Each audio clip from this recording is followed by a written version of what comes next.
don't know. Me and Timberland been hot 20 years ago.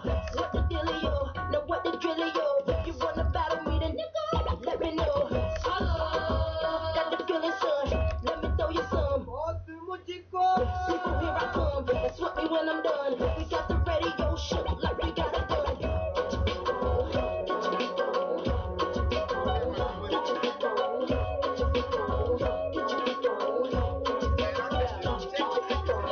Drop your glasses, shake your asses, face screwed up like you having hot flashes. Which one? Pick one. This one classic. Red from blind, yeah, bitch, I'm drastic. Why this? Why that? Lip stop fasting. Listen to me, baby, relax and start passing. Expressway, head back, weaving through the traffic. This one strong should be labeled as a hazard. Some of y'all niggas hot psych, I'm gassing. Clowns, I spot 'em and I can't stop laughing. Easy come, easy go, baby, don't be laughing. Jealousy, let it go, regardless of the rising. But you're writing well, you can turn the action. You wait to You know it's bad. Hey, hold on, wait a minute. Now you guys do everything.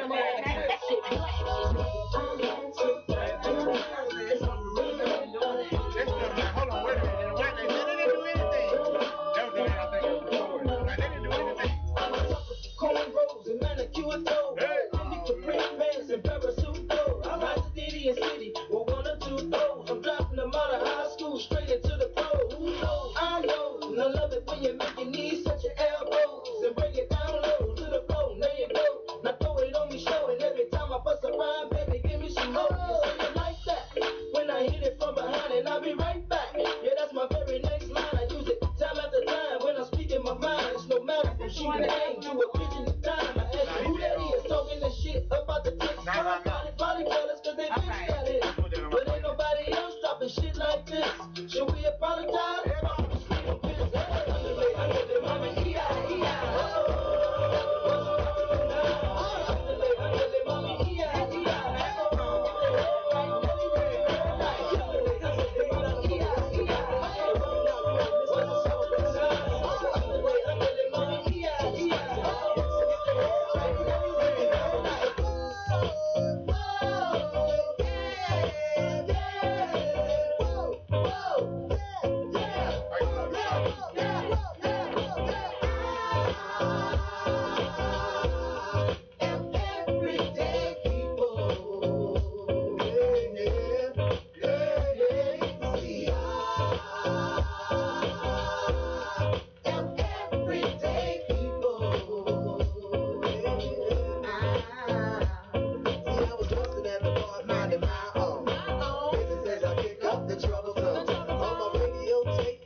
Don't participate, well then I'ma take a friend.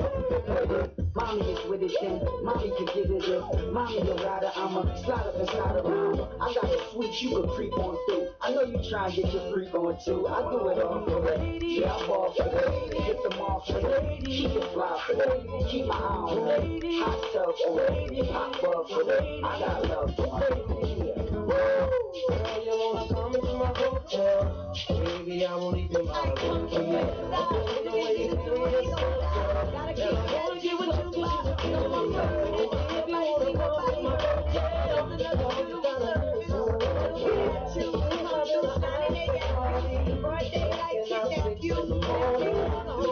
stay on us like that. It's only fine cause we have to. Money is power. Bling, powder. Things come through every hour. It's all about that dollar. And we don't deal with cowards. Weak land get devoured by the lion in the concrete jungle. The strong standing rule. The weak fold and crumble is the land of trouble. Brooklyn, home of the greatest rappers. Big comes first and the cream comes after. Now put your lighters up. Bedside, put your lighters up. Nelia, put your lighters up. DC, putting your lighters up. Philadelphia, put your lighters up. Detroit, put your lighters up. Chi-town, keep putting them lighters up. No matter where you're from, put your lighters up. Let me give you a walkthrough, show you what to do and you don't do. Keep your chicken head, I'm looking for a dime. Get my swerve on, make it hot, bomb. I'm looking in your ankle bracelet, sipping my wet with strawberries and chasing. I'm nasty, ask me why I lick my lips so in the darkness I can rub my tongue over your tits. It's all good sugary. You can run this tongue all over your what? Did you say tit? Was that LL? Yeah. So he was talking like that back then? Yeah. And that was on that thing now, you know that? I just heard that for the first concert. You heard that first time. And I need love on the sofa, doing the sofa, all in the bathtub. What? Hey, what's that about the first concert? Do anybody remember their first concert? New Edition at the Fox. New Edition at the Fox. Oh wow, I don't even remember. I remember my first concert was Michael Jackson. Michael Jackson concert at Fulton County Stadium. Who took you? Grandmama and Ollie Bird. What? I went to a concert with our grandmama and her older cousin Ollie Bird, and I remember sitting there. Did they drop you off? No, they sat there with me. Cause you remember Janet used to work for the. Oh yeah, for the, I remember that. For the record company. Oh, so she got free tickets. So I don't know how we got there. I ended up, and I was the only one sitting down. Like me, they were older, so I'm sitting down with them, and Michael Jackson performing at Fulton County Stadium, and all the people, all the brothers and stuff. I was like, wow. Dang, I don't even remember my first concert. Yeah. My concert with Fat Boys and Fat Boys, LL Cool J, I was at that one Run too. DMC. I forget the name of the concert, but it was Fresh Fest. I'm telling you what it was. Fresh Fest. Yeah, that was my. I went to the Fresh Fest here in me and Jasper at the Civic Center. Yeah, that was my first. That was one of the first. We used to have a lot of places, a lot of venues that concerts could be held, which we do still now, but I don't know, it just seems a little different. Like you said, you went to yours at the Fox, and then, well, of course, the Fox is still standing, then Eric, the Civic Center. That was the place that all the rap concerts used to come there. And I remember. Civic Center. That's what LL concert was at. Yeah, and now they gone. And I might have been at that concert. Because I saw LL at the Civic Center. I saw NWA at the Civic Center. I'm going to tell you who's all in this concert. It was NWA, it was Luke the Campbell, and it was Too Short. All these people was at the same concert at the Civic Center. Mama had no idea they was cursing like that. Oh yeah. She let you go. But me and Jasper. You let Jasper go too? Man, we sound like you didn't know. You can go home and yes, we used to be sitting at the concert. She wanted to tell. Look, it's so funny. Our mama never listens. Like she ain't listen to our music. Like they would like I don't know. It was crazy because like our mama did not. You know how some people stuff was monitored and stuff like as long as we didn't play it. As long as she didn't have to hear. Yeah, she didn't. Now she hear that cussing, she be like, y'all got that bullshit. You know what is that? We be like, right. She didn't have to hear. You know, we were good. We were good. Wait a minute, cause Donna didn't know what Trill Love said. The lab played it. Oh, and she let me tell you, I listened to the right. Let me tell you something. I listen to the radio. Now my kids don't really listen. Like if they have, they listen to all the bad songs. No. They know the words. They're I'm song. saying, but they're like independent artists. Yeah. So True Love wasn't a song that had ever. They knew what True Love was. What I'm saying is, I had never heard the words to it. So apparently, if they ever played it around me, they were playing the radio version. But the first time I ever heard it, I was like, oh. Wait a minute. What is that? What off the rip? Yeah. I'm the bad one in the family about rap. My husband or son get in the car, and I'm like, do we have to go there? Right. Do they have to say all that today? Right. They like, you so lame. I'm like, do I have to hear all of that? That's first thing in the morning. Right. Like how you get your day started without some good cussing though? No, sir. No. They get the blood department. You're like, yeah. No, sir. Like I cannot. I will say trap music is a good workout. Now I ain't no workout fanatic, but when I do want to get on the treadmill and go a little faster than my little 2.5, maybe at 3. It gives you a little energy, but in the mornings, I'm like you, Chris. In the mornings, please inspiration music me, please. Yeah, give me some inspiration. Do not send me up through there early in the morning. Like, well, first you gotta, I'm stepping into a place. I don't know what people coming with me. Right. So I don't need to be held all in me. Right. Pumped all up and get me pumped all up to be ready to cuss everybody out. I need something that's going, regardless of what it is. Right. I can still I need some. Music is gonna bring me down. So let me ask you this: in your salon, what kind of music do you play? Well, I start off with gospel. Okay. And I know people is like, oh Lord, how you do that? I mean, I set the standard. Okay. I set the mood, and people feel it. So like 11:30, we switch over. Like 11 o'clock, something like that. Just when on Saturdays a little earlier, they kind of switch it off to something else. And then we listen to like Pandora, so we might choose different station. I think one of our favorite stations, like he's been jamming, old school Montel Jordan. Like they play a lot of like Send It Back.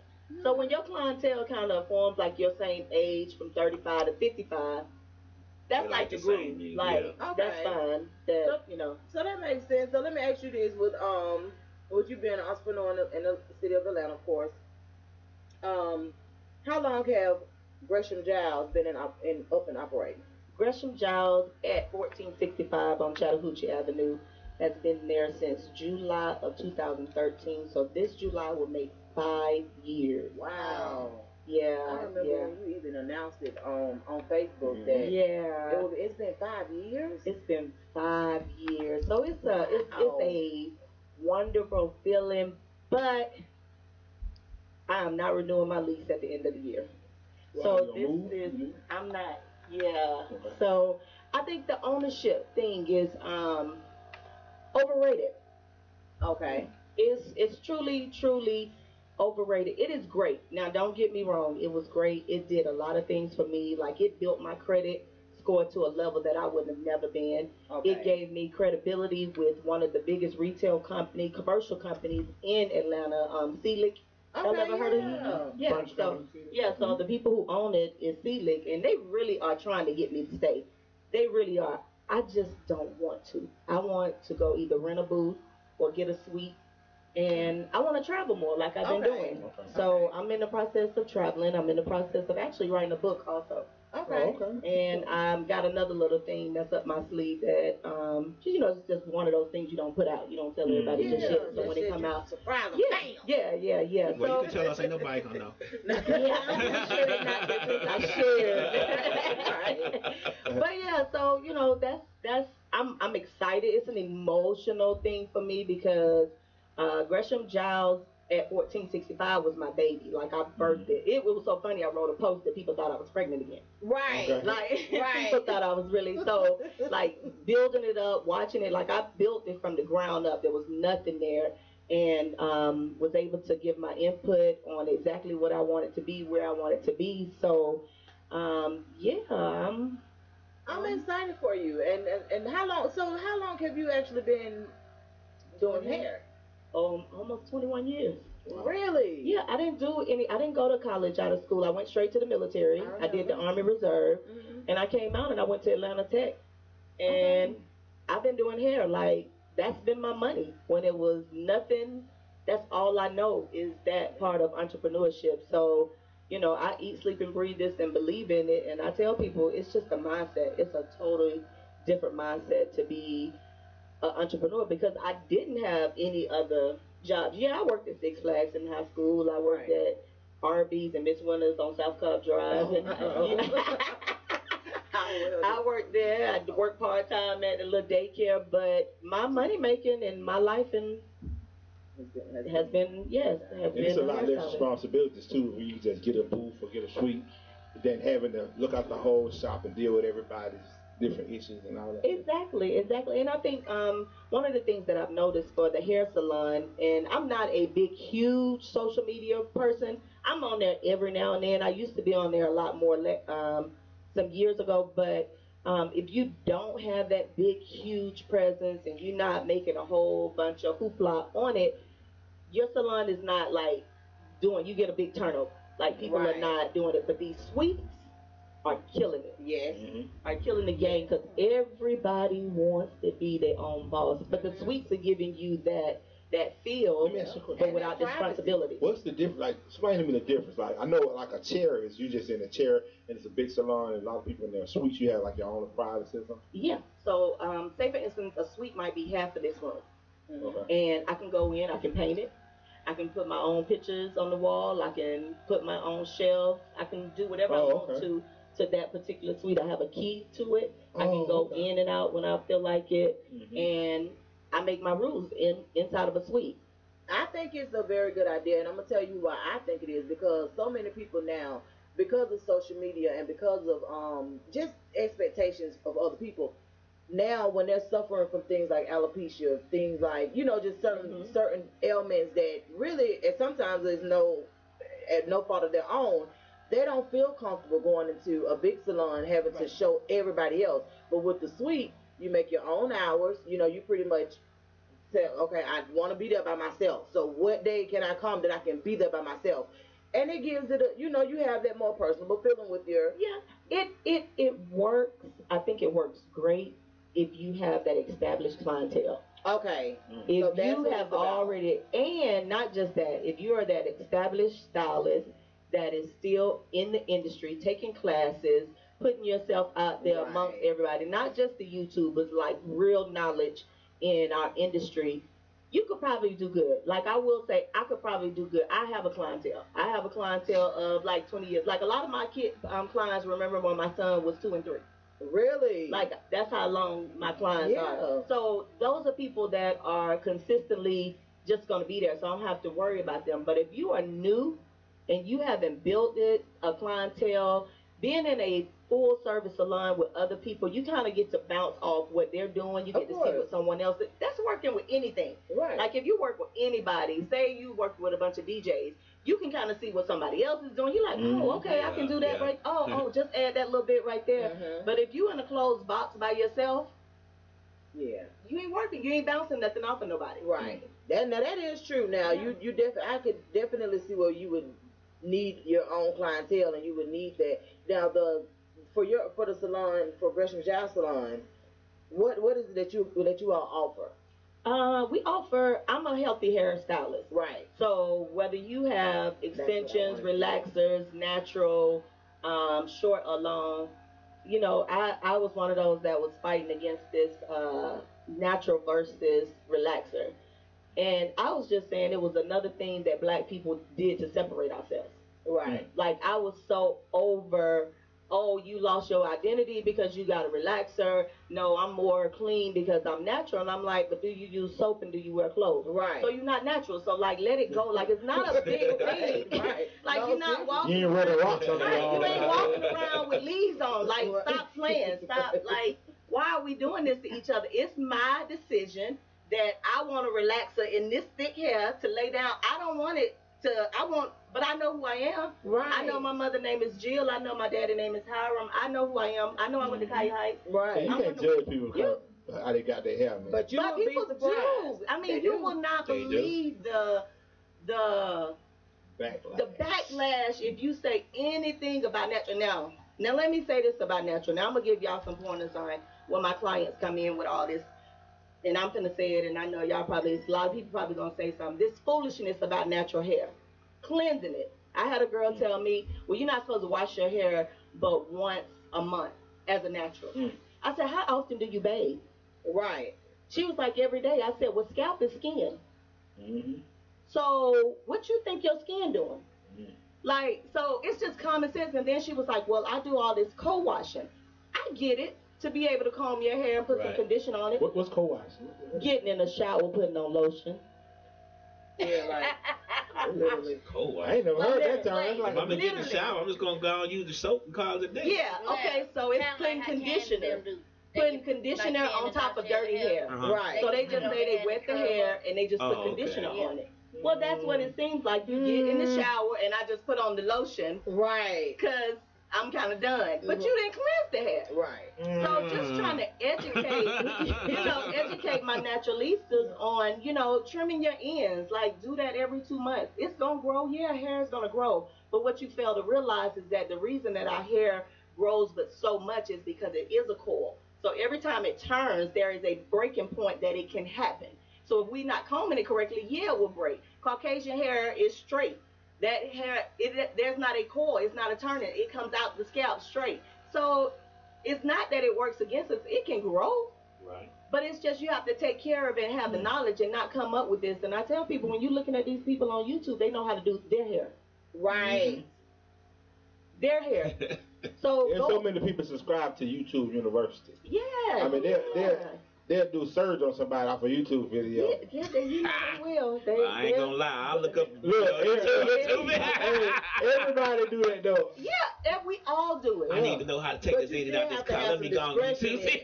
Like, you have to use your own discretion though. Like, you just get, like, for instance, I give you a perfect example. We have a cousin, Tika. Tika has natural hair.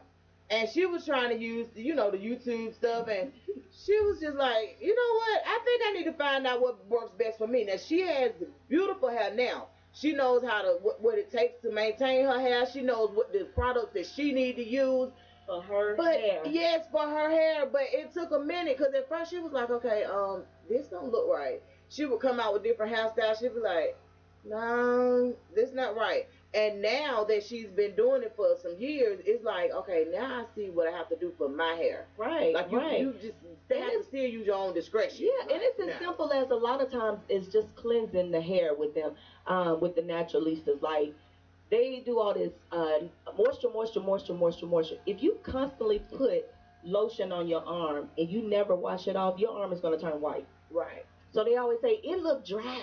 It don't never. Well, it's dry because it's coated. Right. It's coated with conditioner. Right. You gotta wash it out. When you gonna clean it? You gotta clean it. So once people come in, I'm a very healthy hair. Like, my consultations are very thorough. So I'm gonna sit and talk to you first. I'm gonna try to figure out the desires of your heart. Right. And then I'm going to tell you what we can do at this point to try to get to your ultimate desire. Okay. So, yeah, and I'm not one of them that everybody's going to get. You're not going to get everything from me. I turn people away. And I tell them, this is my new thing. I tell them, we're dating as a client. You might like me, and I might not like you. Right. You might not like something I do. But one thing I do know, if you don't communicate with me, or when you left out of here the last time on what you did and what you didn't like, then how am I supposed to know? That's right. So when you just, well, she didn't do my hair, she can't do hair, or she didn't do it the right way. Well, if you didn't communicate that with me, you best believe I'm fine with that. Right. Now, you might tell me, I wanted this, but you can't get it just that way. And I'll say, you know what? I probably will never be able to get it that way. And it's okay for us to break up. Right. Yeah, I'm fine. I'm fine. Every client is not my client. That's one of your most personal relationships, though. Men with their barbers and women with their. Because once you find a good barber, it'd be hard to let other folks cut your hair. Yeah, like, it is. You can look at the new barber like, But I'd rather have a real stylist talk to me, or I wouldn't even necessarily call it a stylist at this point, because you guys to me are still cosmetologists. Like, you all, you're in depth about hair, healthy hair, about how you want to look at it. I'd rather have somebody tell me for real, this is like, baby, I know that looks so good on that lady, but and I have to tell them when you're looking at these pictures. I be wondering, your head ain't shaped right for that. And when you're looking at the pictures and stuff off of Pinterest and Google or wherever you bring me the picture from, I'm like, now you see her face, it's beat. Right. Like, she didn't wake up looking like that just because it's short and just anyway. Like, you gotta get all that, the whole picture. That picture looks good because she is beat, her face, her brows. Right. Like, so if you're gonna do that in the morning, then this might be the picture. But if you're not a makeup wearer or something, you gotta know that that's gonna look totally different. Right. And like you said, Eric, your head shape. Yeah, people got different shaped head. Yeah. Like, you can't wear that. Yeah. I'd rather have somebody keep it real with me. I know, because I remember we were talking on Facebook, and I said that's what I was asking you. I was like, so what kind? So in your salon, do anybody in your salon do anything other than the natural hair? Like, do they do weave and? Well, let me say this. This is getting ready to be real crazy. I'm the only one in there right now besides the barber on Saturday. Really? I am. I've had an extension specialist before. I've had other people in there, but I honestly can't tell you, what it is. I don't know. I'm very, very professional. As hood as I can be, like I tell people, I'm between Bankhead and Buckhead for real. Right, literally. Like, and that's what that area is. Like, and I chose that area because it's literally between Bankhead and Buckhead. Right. But that's who I am. So as hood as I can get, you got to sign a contract to come work with me.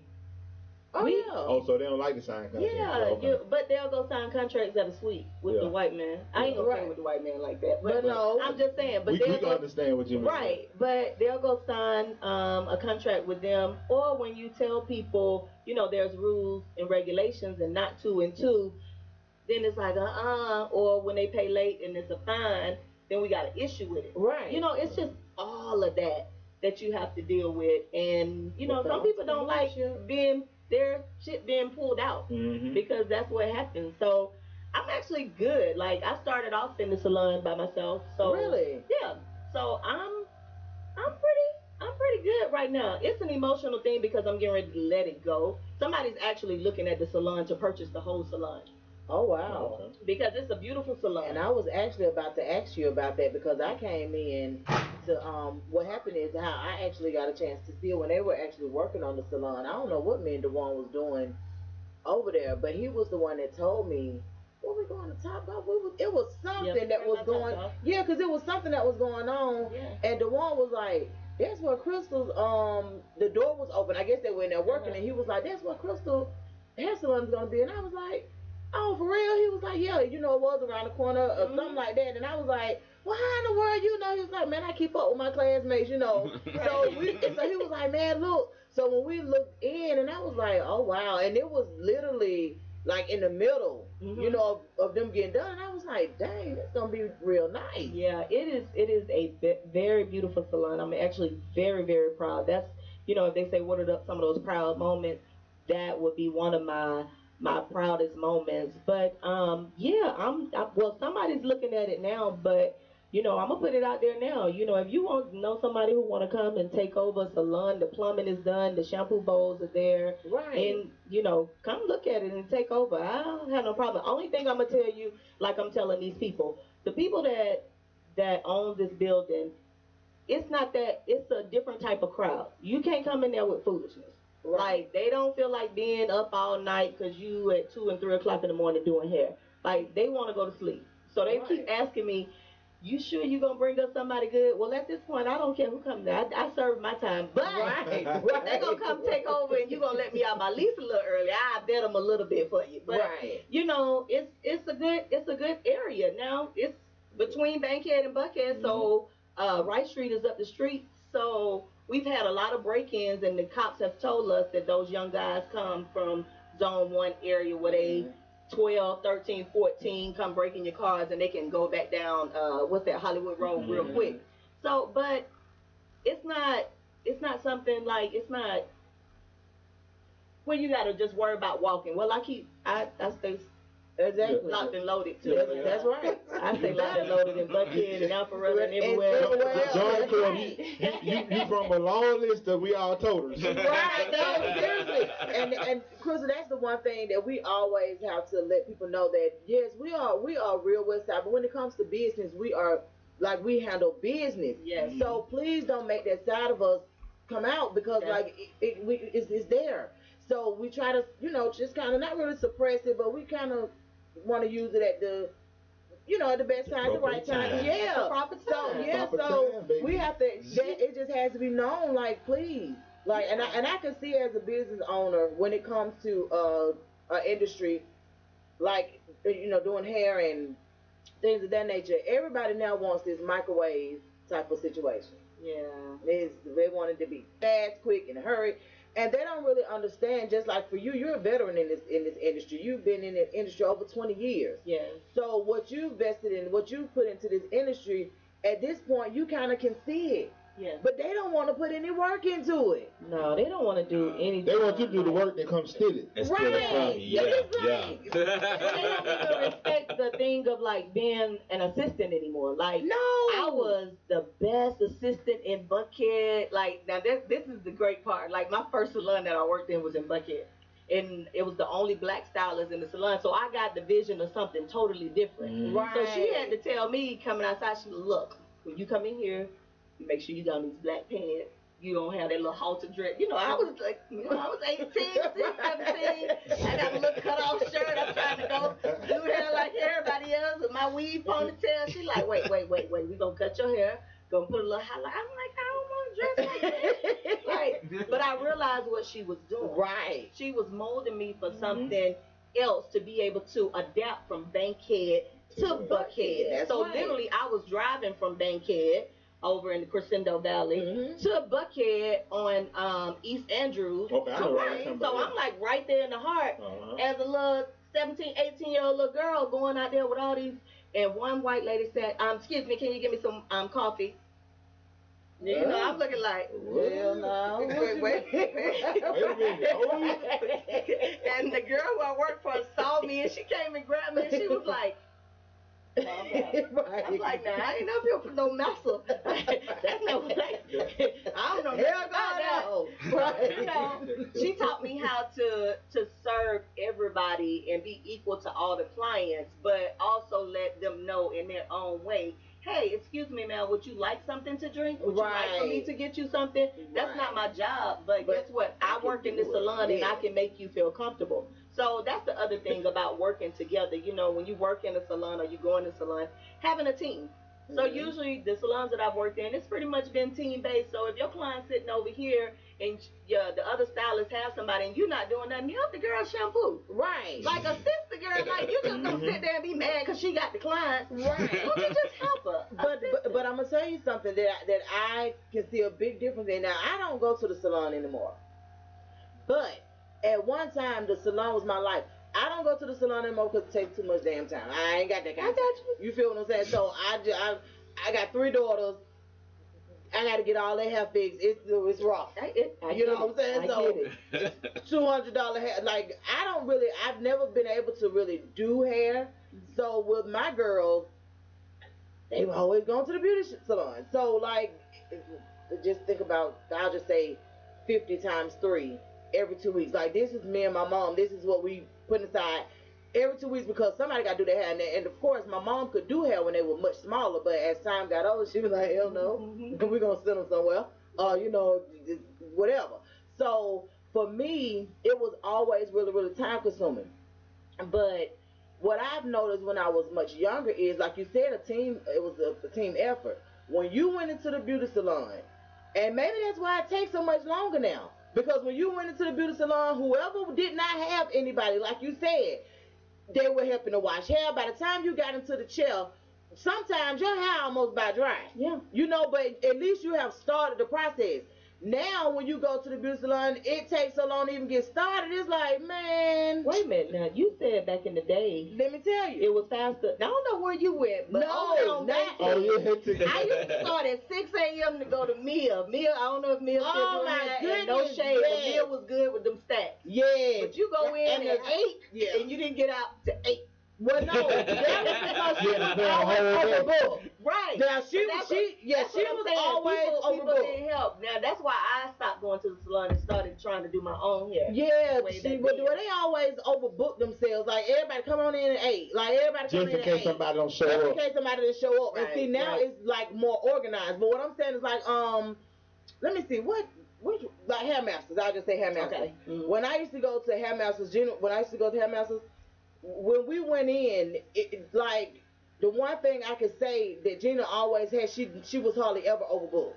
Okay. She always made it her business. If I tell you to be there at 10, she's trying to get started on your hair by 10:15, by any means necessary. Gotcha. You know, like, and I promise you, I have sent my girls to the beauty salon and have called them 3-4 hours later, and it's like, what part y'all on? And they be like, Mom, we doing this, and I'm like, so what? About 2 more hours? They be like, Mom, at least. I be like, hey, you ain't even got your hair washed. Now let me ask you this: your girl's hair, is it thick and long? Now I have 3 girls, and they're all totally different. All of them have totally different textures. One of my daughter's hair is like mine. It's really nappy. She's got some badass hair. We do. I ain't gonna even tell you. Damn.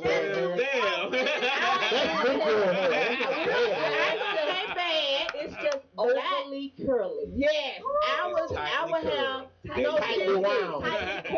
Yes, tightly coiled. We do have that. And I have one of my daughters, my oldest daughter, she has really good hair. Like I know I say good and bad, but her hair is it's really soft and I don't know what she got that hair from. Where do you think she got that hair from, Eric? Some of a young, yeah. She can't hold no hairstyle. Well, see, that's one reason I wouldn't say it was good hair. See, that's why I used to always go back and forth with the good and bad hair. Okay. I'm like, that soft hair don't do nothing. Right. I'm so like, you right. The hard hair hold a style. You know what? You might be right because the older twin got the really nice hair, but baby, she can't keep a hairstyle over 24 hours. Yeah, because she go to bed and wake up and look like she just stuck her finger in the socket, but it's curly. And I be like, what? I just went to sleep, Mama, but your hair look crazy. Yeah. No, we got different texture hair. Cause I think I got like Negro hair, but you know, Mama permed your hair. No, Mama put a straightening comb in Eric hair when he was about 3 months. No, she put a perm in my hair. I was a baby. I got a picture. It looked like I look like a damn Puerto Rican or something. They were like, I was like, Mom, what's going on with my hair? She said, they said she put a damn relax in my hair, man. Yeah. My hair was that bad. I guess. Mama ain't never played that. Never had it. No. I look like a damn. I don't know what I look like. Now Jasper got a good grade of hair. Got a good grade of hair. But now my husband has naturally red hair. I'm talking about that real red, bad, tight. Yeah. What you call that? But it's real tight and coarse. It's like it has the texture of gray. Really? Because it's coarse. Mm-hmm. And it's like that red. So when I was pregnant, my cousin came from California. She was like, "Oh, I hope you ain't pregnant by that red with that nappy." I was like, all I kept saying is, Lord bless my baby head. Bless my baby head. Now his hair is like some people would say it's good hair, but me and my son like it's not. It comes out straight, so he has to pretend and put all these little cords in it, sort of look like it's curly, but it's just real straight. But it's really weird how that works, cause like I don't know. I have one daughter who wants like she her hair is she has good hair, but it's not long. And my mama says when she gets about maybe 20, she says she knows she's gonna invest in her some hair. Gotcha. It's gonna be to her butt. Mm-hmm. And I said, Mama, why you said that? She said, I don't know. She said, yes. She looks in the mirror, oh, I just wish this was right here instead of right. And my mama just be looking at her like, I'm gonna get that baby some help. Girl, when I say, my mama said whenever she do get a chance to get some help, she said, don't you gonna tell her name. You know, gonna be stringing that hair from. You talk about kids and kids and their hair. So, you know, people still call and ask for children prices. Oh, no. And I look at them like, she got more hair than you. Right. Ain't no children prices. And it might be more work. So, wait a minute. Okay. Yeah, that only makes sense. The children prices are no longer. Yeah, how I'm give you a children price if she got more hair than you? And I got to deal with her sitting there, like, No. That you know. No, what? if it's $75 for a press, it's $75 for a press. You don't get a cheap press just because she a kid. So what? So I work harder. It's $74.99 for a press. How about that?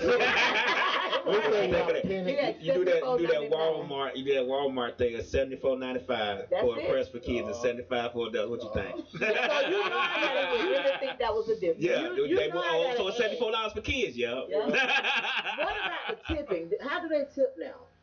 I'm just curious to know. You know what? Now I have a clientele that tips. Okay. Like, I mean, they still might tip 5 or 10 on whatever it is, and then I have those that'll say, give me 20%, give me 15, you know, put 15%, put 20% on there. Let me just say, for me, tipping is not a huge fight. Like, some people just, I can't believe you came in here and you didn't tip. You know, you coming back to me every week is a good tip. Right. Like, I'm serious. I'm like that. Like, I'm a giver like that.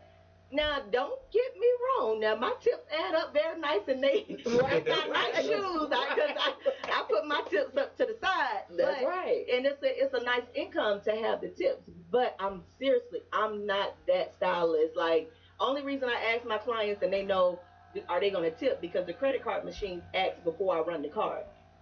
Because I don't have the old credit card machine where you can write it in. Because I think the way it's being crimped now that people were writing in more tips. Yep. Than like even in the restaurants now. Yep. You know, the waitresses that's why you or got whatever. script scrabble on that other part. Yeah, they Every can go time back we in. go to the meeting, we say I script scrabble. Yeah. And they do that. What? Well, I don't have that machine no more. So now my machine asks for the tip before I run the card. Okay. So you can automatically know what I'm putting on your card. You'll know your total before you leave. So I like that because it's safe and secure for you. Right. And it's not like anybody can go back in and change my tip price, you know. So that makes sense. Yeah, that's I think you should tip we're gonna go to the mix for a minute. I'm gonna say this right quick, then we're gonna go to the mix. Like when barbers, like you got to tip. Right. Like if you don't tip your barber, I mean it's just something. I guess it was me, and I don't know. You have to always tip. And I don't know if everybody tip, but I couldn't see just going in there getting a haircut. I know some people that you tell them they haircut $20, they give you $20. Well, Eric, I think when we come back, we're gonna talk about tipping as an industry because that's a whole other beef. Yeah, I got my beef too with the tips. Yeah. I because you work in my the philosophy. industry. Yeah. My philosophy on tips. Right, that's right. All right, get us in the mix, like DJ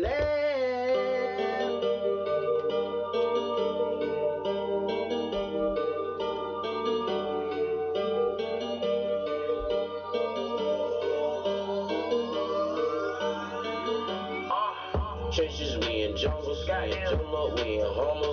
Pop off Ferragamo, watch your baby mama. Rolling, we do numbers. Thousands, we do commas. Plugs, we do bundles. Seasons, we do summers. Hondo at the Hondo, Hondo at the Hondo, Hondo at the Hondo, Hondo at the Hondo, Hondo at the Hondo, Hondo at the Hondo, Hondo at the Hondo, Hondo at the Hondo, Hondas, 50s, ice, bitches, gas, midget, kitchen, dishes, 4, 6, deuces, digits, plug, love, drugs, whipping, hold up, vivid, vision, vivid, flexing, ballin', turn, lit it, crazy, kick it, live, tripping, drums, extended, fully, semen, hard, lean, clean, dreams, things, lines, ring, bling, us, team, we, moving, sing, scream, trenches, we in jungle, we in homeless, I'm on Ferragamo, watch your baby mama, rolling, we do numbers, thousands, we do crumbles, drugs, we do bundles, seasons, we do summers. Pints in, holla rock, bubble up like a socket. Kicking this though, yeah, I got him. Open this thing, you can't lock it. Sipping that white, yeah, go to the top. Busting your bitch like a clock. Ooh, she like to suck on my clock. I get that money, don't stop. I ain't you a fucking goofy though. Fucking lame ass. Oh wait. Work around town. I was just born was a clown. Swimming your bitch once I drown. Follow my blood for the pound. All future years, right on my clothes. Bad bitch, yeah, watch it do cold. Broken stairs, used to sleep on the floor. I never do it no more. Telling you broke is no joke. I used to kick in that dope. Wait, now I'm selling out the shows. All of my wrist spinny right on my clothes. Hold on, little mama, you tweaking. A bad bitch, Puerto Rican. I get her out, now she geeking. I'm free every shit for the weekend. Like, no. We only get you for real. You gotta go. I don't want to print this motherfucker that ever been to I took my roof off at the red light. I took my roof off at the red light. Trap.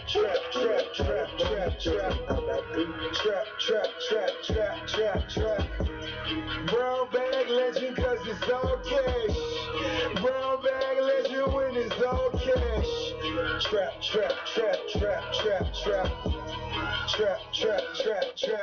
Trap. First one on the block. I need mine off the top. Overtown he got shot, but he died in overlocker. Couldn't save one lump. Hit him up, lump. See the look on my face, like Cash did it one day. Niggas hate on my sound till I went the first round. Then I earned the Lombardi.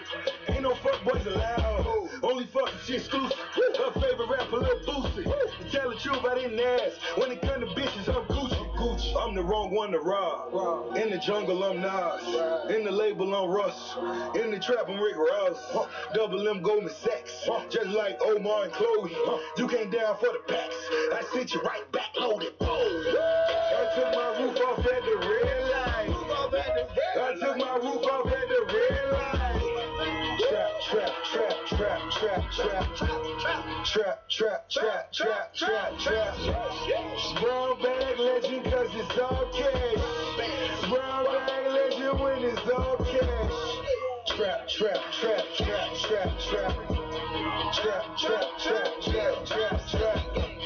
I was trying to bet the whole map by Vegas, that trap. Like, nigga, to my raid in the trap, man, I'm about to go ape in the trap. Nigga, watch your babies in the trap, nigga, take all race in the trap.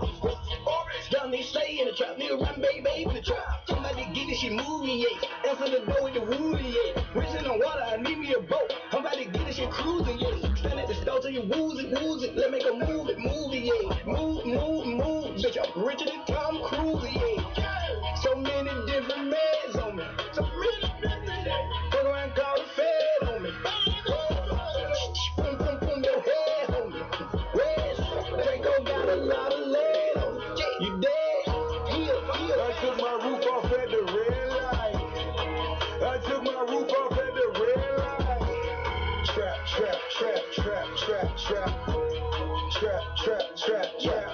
Trap. Hold up. Get right with you. I'ma get right with you. Bad bitches, fuck up, then dismiss them. I ain't really here to take no pictures. Middle finger up for the system. Fuck 'em. Who is robotic? I ain't touching. Nah, looking at your hoe because she bustin'. Riding in that coupe with the wings. Going to Thailand with them chains. Percocet party serving fiends. Swear to God my blood will Vietnamese. Taliban my drugs, rap on please. Rap serving all day, my guess I'm eating. Let's go. 30 hollow tips in the stendo. Shadows keep waving by my window. Thanking God he saved my life on kick those. Still sipping oil, we gon' sicko. Hold up.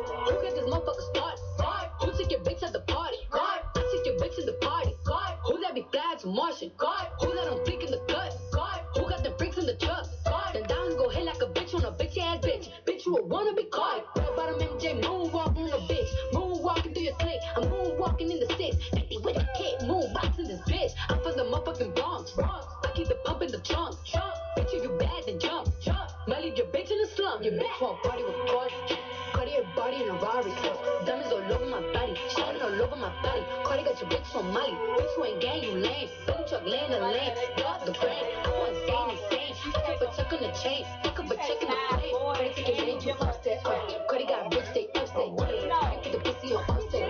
Cardi be brain on offset. Cardi take it in, you offset. Cardi got bitch, they offset. Cardi put the pussy on offset. Cardi be brain on offset. Your bitch wanna play with a savage 21. Sounding like savage in the accident. Yeah. High end cars and fashion 21. I don't eat pussy, I'm fast on God. I'm a blood, my brother crippin', bitch, I'm drippin', ho, you trippin'. Told the waitress I ain't tippin', I like hot sauce on my chick, on God. Put a rubber out and I put hot sauce on her teeth. I'm in that baby truck, she keep on sucking like it's 10 20. All the BBS's, nigga, my spine worth me, on God. The bitch so bad, I popped a molly before I get on.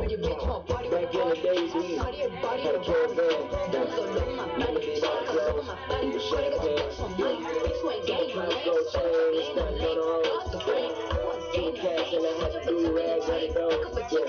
so when this new shit drop, you pay your mans, yeah. Niggas still get fucked over, spending their bands, yeah.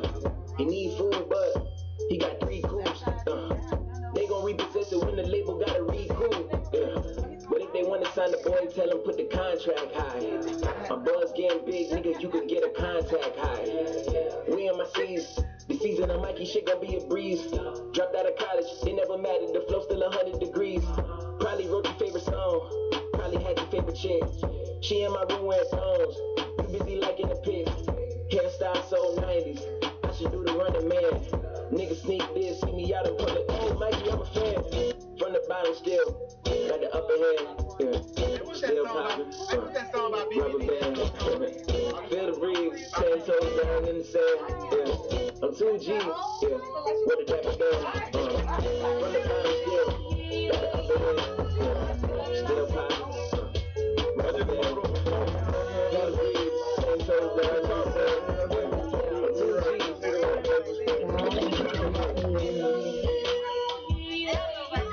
I'm 2G, I forgot to mention her, man, she right here. Yeah, like I been one hand on the steering with I was sauced up on the walker, yeah. Wrist dripping till I'm mop up. Hoes lock up when I pop up. Al Qaeda when I pop stuff. In a killer, put the clock up. Give it to me, I squeeze on. Bless a nigga like I sneezed on. I'm the hottest in it, I got cheese on. Bad bitch, but she got fleas on. Going for peace or a thieves on. Pull up and shit with the bees on. Flushing the coat with codeine on. Right now, suntan, put the beam on. Right now, burn his ass, put the stream on. He sending threats, now my team on. A little bit of life, put the things on. I never wanted the fame, I just want the money. This year he just came with. Fucking the game with no rubber, getting 20 a show, and I just came with. I hit the gas, I come out the asshole. I just got rid of my last hoe. She say I'm an asshole. She stuck in the past though. I'm like this cause I feel like I, you know what I'm saying, I had to show them stuff. You know what I'm saying? I'm heartless right now, you know what I'm saying?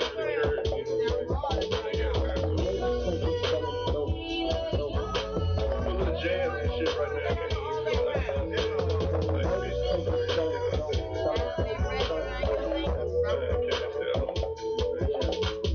I don't want no picture with the president. I just wanna talk to the man. Speak for the boys in the bando. And my nigga never walking again. Apologize if I'm harping again. I know these things happen often, but I'm back on the scene. I was lost in a dream as I write with the team down in Austin. I've been building me a house back home in the South, ma. Won't believe what it's costing. And it's fit for a king, right? Or a nigga that can sing and explain all the pain that it cost him. My 16 should've came with a coffin. The fame and the fortune. Well, maybe not the fortune, but one thing is for sure that the fame is exhausting. That's why I moved away. I needed privacy, surrounded by the trees and Ivy League. Students that's recruited higher league, thinking you do you and I do me. Students got a big old backyard. When you stand outside and pass a car, with marijuana laughing hard. Thankful that they friends are at the star. When the driver there's no rapper cars, to get from back and forth. Just some straight to get from back and forth. To the shelter, this is pure. Will help you if you felt too insecure. The star you always knew you were. Wait, I think I'll leave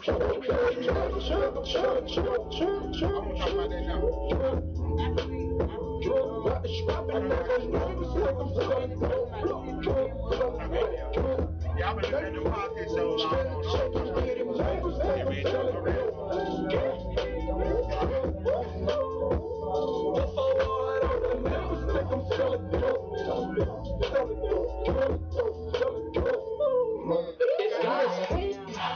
Should be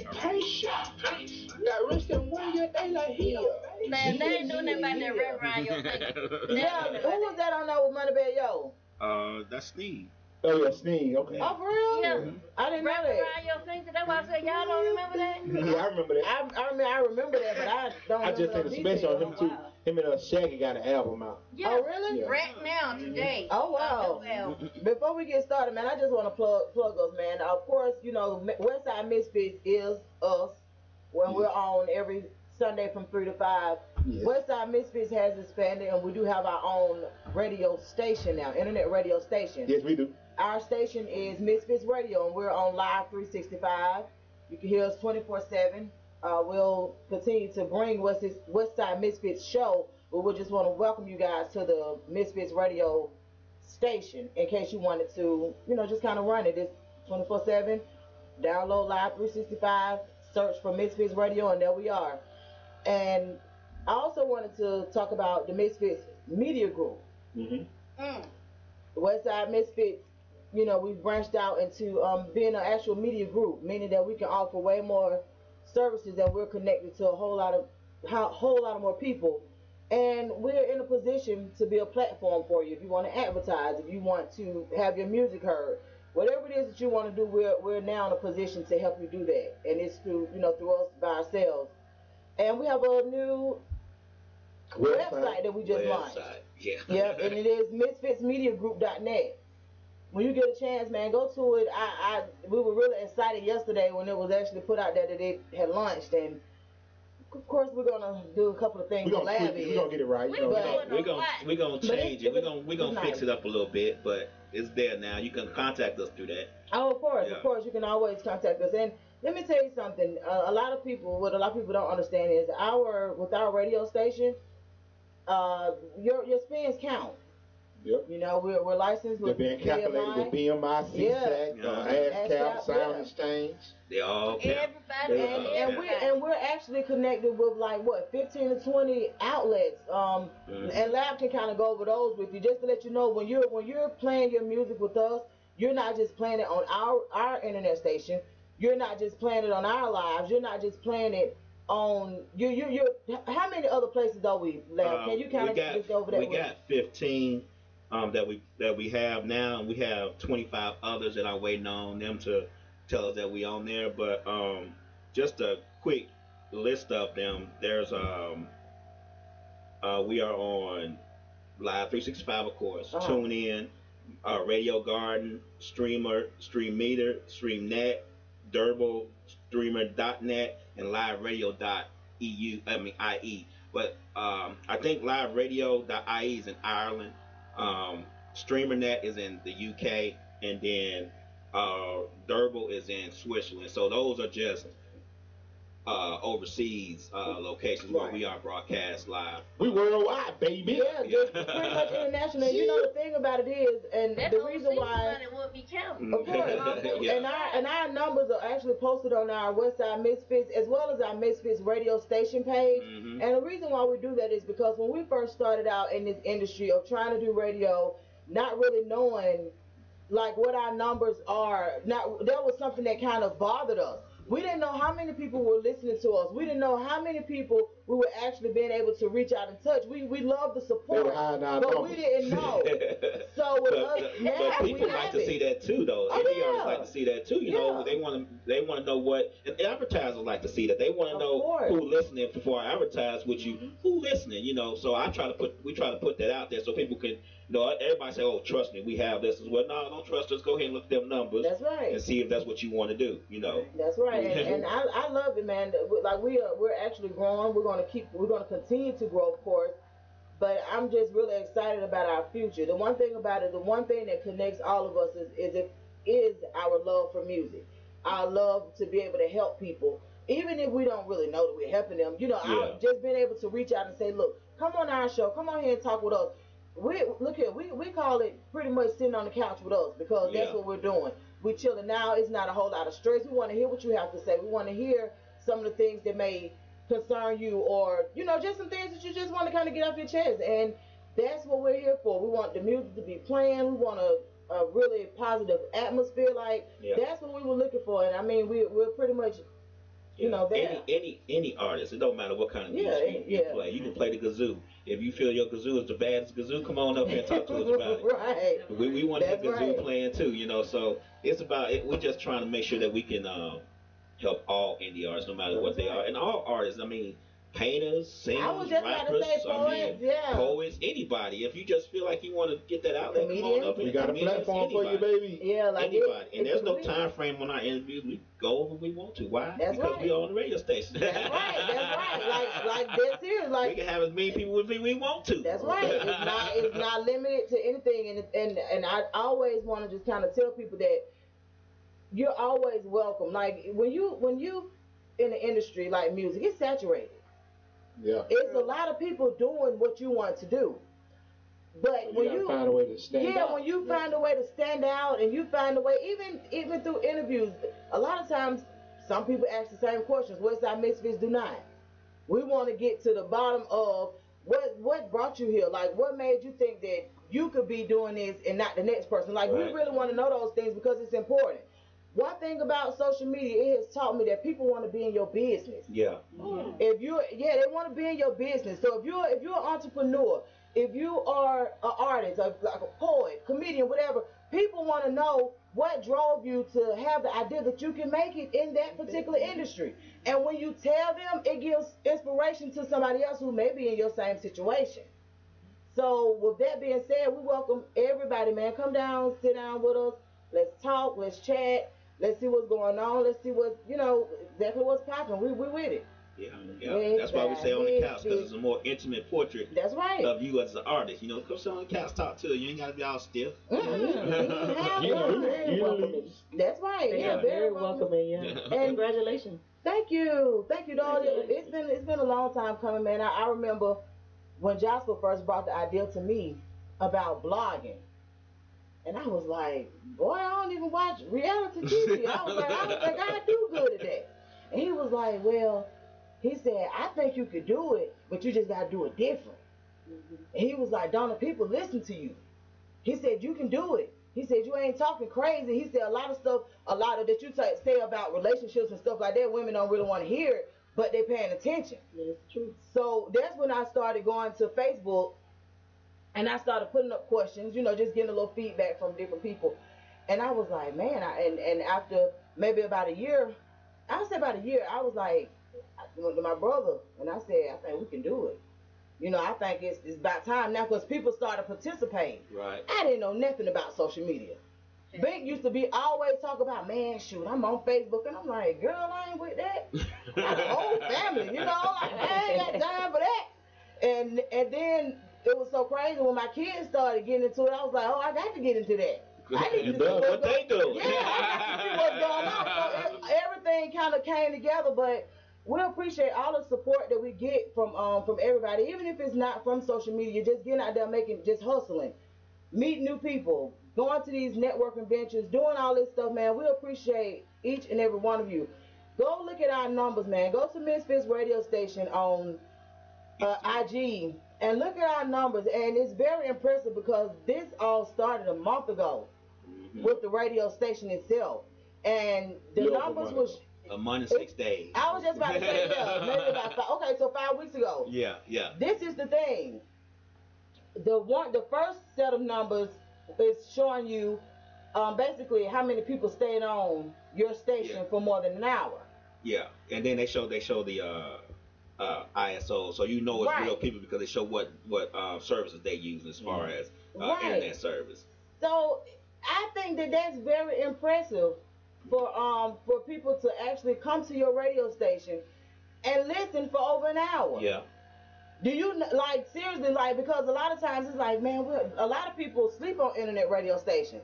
They don't really understand that people choose those outlets because of diversity, because they're able to do certain things versus versus other places, so they don't really get it. But to have people come to your station and actually enjoy it enough to stay there for longer than an hour, what I do is when I get to work, of course, I turn the radio station on for the office. It's like, so I put on my headsets, I'm in there jamming. A lot of times they think I'm like retarded because they talking to me and then they're like, Donna, and I'm like, what? Girl, I was dancing in my in my mind. What is it? And now I'm trying to encourage them to do the same thing. You know, let's turn it on. Yeah. Let's see what we got going on. It's hard to catch some people's attention for 5 seconds. Real deal. Oh yeah, it is. That's why we have so much different music on there. It's not just rap. We got house music on there. We got EDM music on there. We'll start putting some jazz music on there. We're gonna start putting a bunch of stuff. It's a process, so it's gonna get better. But we don't want to just focus on one genre of music. Right. We got all genres of music. We finna put some country music on there because why not? I was just saying, those lot got a church thing just. Oh yeah, we got a church. We got a church show on. Well, no, inspirational. Inspirational show. It's gonna start within the next 2 weeks. We're gonna have a inspirational few hours every Sunday morning. So okay. Give people a little push because I'm gonna tell you something. A Sunday well spent kind of brings a week of content. Like I honestly believe that if your Sunday is okay, and you know like ain't nothing crazy falling apart. Like if your Sunday is okay, your week may be all right. I promise, and I'm gonna tell you why I say that. I have had some Sundays that was so bizarre, but guess what? My Monday, Tuesday, Wednesday, and probably my Thursday was even crazy. I was like, you know what? I should have paid attention that Sunday. I should have knew all of this was gonna happen. You know, but seriously, like make the best out of it, man. We chose Sundays because Sundays was a day for us that kind of gave us a little sit down. Like we were able to come together on Sundays, because Sundays is kind of like family day for a lot of people. For us too, because a lot of times my kids here, like disturbing the peace, doing whatever they do. They can come on too. But yeah, but on Sundays, it's just a little I just want it to be fulfilled. I want my Sunday to be fulfilled because seriously, it's like pre-Monday. Yeah. And you need weapons when you're ready to battle the next week. I still be after productive Sunday. I still be Sunday night about 9 o'clock. Damn, I don't want to go on this damn show. Well, that's all. Why it can't be a vacation? Let me tell you something. That's all because you're doing something that you don't love. So let me ask you this: for salons, are you all still closed on Mondays? Or I am. You are okay, but no, it's a lot of people make that money. Now I worked on Sundays for a long time. Really? When I was on Cascade. At the salon right over there behind Applebee's Delore. Okay. I worked over there, and I worked on Sunday. I made good money on Sunday. You charge extra for Sunday, don't you? No, I didn't charge, but see, I only work Thursday, Friday, Saturday, and Sunday. Oh, okay. Yeah, so it's just some people who want to get their hair fixed for Monday. Right. And the thing about, being in our position, we're always on our feet, but it's just not about your feet. Like, you got this shampoo motion going. Right. You got a whole body, so it takes time to relax and rejuvenate that body. So usually a lot of times when people go hard on Saturday, we need our weekend too. Right. So it's Sunday and Monday. I just remember when I was younger that, I don't know why this popped up, but my grandmama used to always say Sundays and Mondays, like beauticians didn't work. I don't know if y'all still beauticians, but yeah, beauticians, hairstylists. No nothing in my house on no Sunday. Real deal. They, my grandma used to always say that we got to go Saturday. We got to go Saturday, or we got to go we got to go Saturday, or you go Tuesday. And now Sunday and Monday, we ain't bothering nobody about no house. That's good. That's because they people respect the game on Saturday. Like Saturday was still that. Everybody had to get their hair done for church. See, that's kind of the difference in the two Caucasian and black salons. Everybody still get their hair done at the end of the week for the weekend. Right. Now you getting people that want to.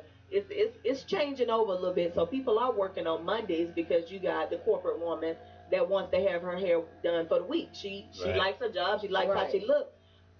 But I can guarantee you could probably check about 78. 90% of salons are still packed Thursday, Friday, and Saturday. And it's just how we grew up that you got your hair done it used to be for church. Got your hair done for church or the weekend for the club. My mama for Mr. B's. Right. PJ. Oh my goodness. So that's how it was. So that's, it's the same thing. But for me, I need my weekend, and I love when all of you all go to work on Monday, and I get to go to the mall. Right. Right. That's the luxury of it. If I think for me, I could probably do any job if I could get Mondays off. Mondays, I don't know. I just need that Monday. Even if it's from something that I love, I need that Monday. But you'll be mad to give up that Saturday. Yeah. I give it. I'll give it up.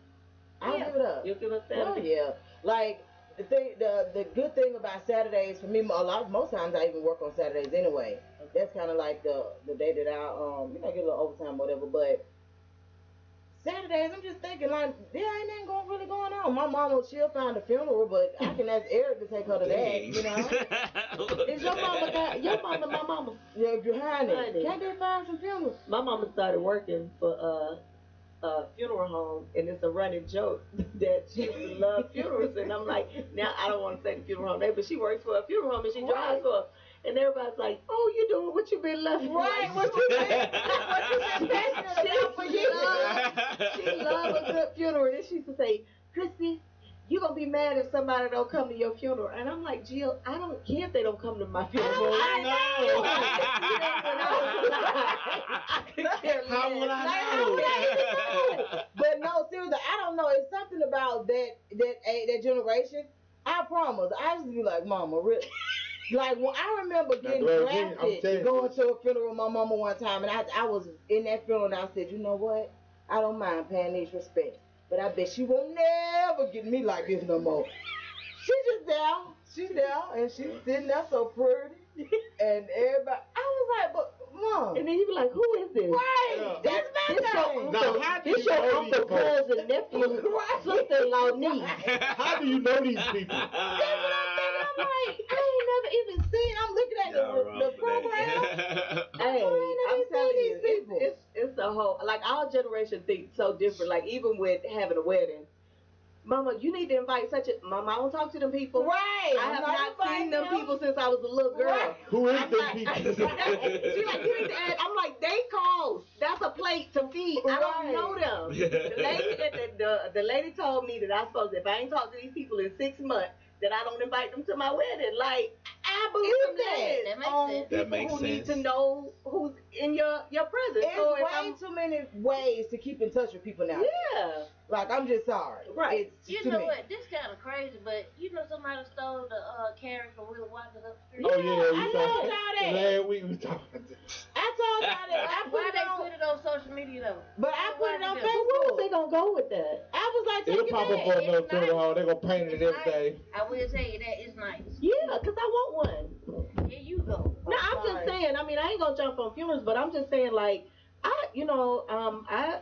got a nice insurance policy, and I feel like I should be able to take a little bit of that with me. So I'm gonna have a nice service going. Like, I want a 3-day event.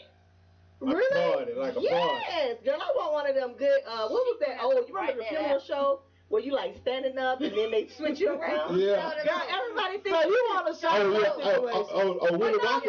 No, Shawty Low didn't stand up. No, I'm talking about, remember the lady who was sitting at the table? Willie Walker's a stand up. You know the lady who was sitting at the table looked like she was playing cards. Hey, you got no money, Willie Walker. If I go to a funeral and that motherfucker stand up, I'm leaving. Willie Walker standing up, man.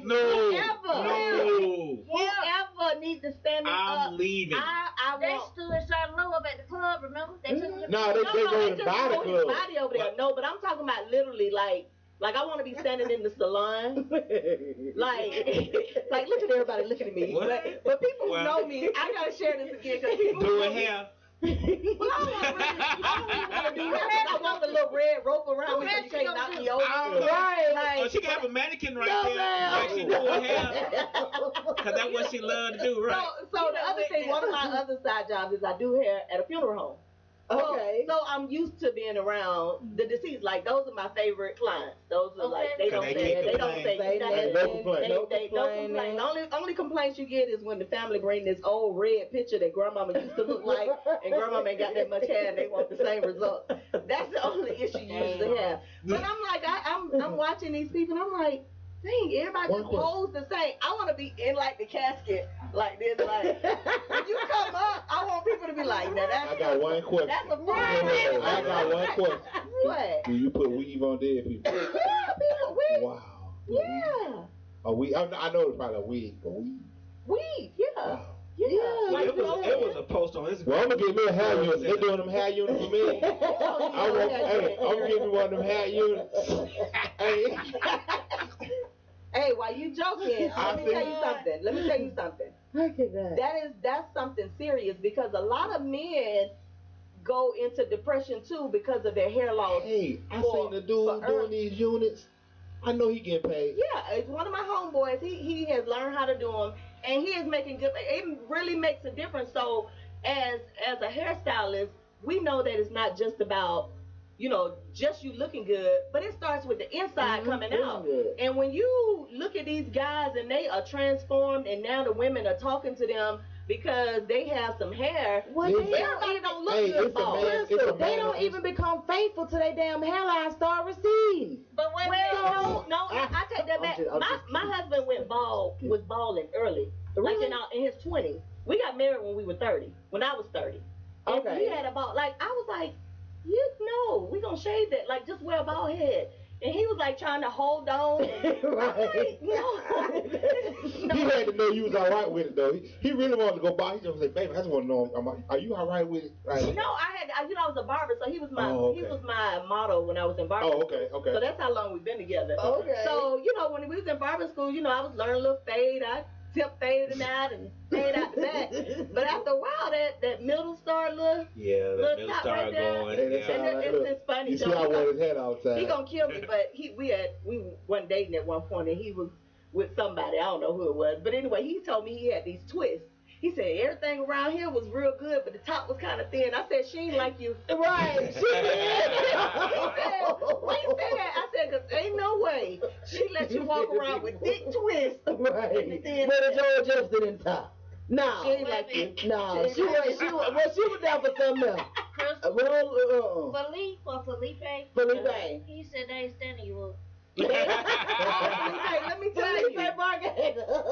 Felipe, I'm telling y'all. Y'all think this is a joke? My family knows. Like, first of all, we having a party. Like, I don't want to be all depressed. I'm not a depressed person. Like, one thing I know you're gonna be happens in life. You're gonna be born. You're gonna die. Right. So many people are afraid of this death thing. I'm not. I just want to make sure that I finish everything that I'm supposed to do when I do. Right. When I leave. Like, and if I don't, Lord, it was my time. But we're going to have a party when I go out. Like, you going to know that we're going to have a party. And I'm going to be standing up. Either I'm going to be standing up. I'm going to tell you like this. Willie Watkins stood cue ball up with some. Oh, yeah.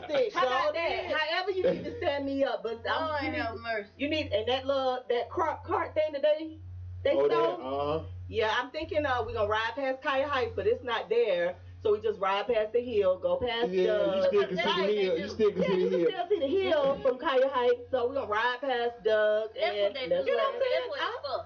They take you through your old neighborhood when they married you. Yeah. He from Chicago. He don't know. Yeah. Oh, you don't know nothing? Oh, and then we're going to ride down Bankhead. Like, I mean... I wasn't no big blue flame when I we can start ride by what a 559 was. Ride by that family. I don't want to be riding down Lakeshore Drive. They got rid of 559 and set a Family Dollar right there. Yeah. Every time I ride by that Family Dollar, I was like, man, they used to be the shit. Whenever Club Illusions on Hamilton, They put Well, see, you got the right idea. I think you just gotta have fun. Like you can't think about it. Like people always try to put people in the box with these navy blue suits on and looking like I don't wear that. Right. I don't wear that. I'm usually having my cleavage showing. I'm usually something cute. Don't be sending me up there. This is a shell going in the ground. Right. My spirit is already at the Lord. We've already made a decision if I'm going in or out. If I'm a leaving here, I want to go cute. Don't put me on no navy blue suit.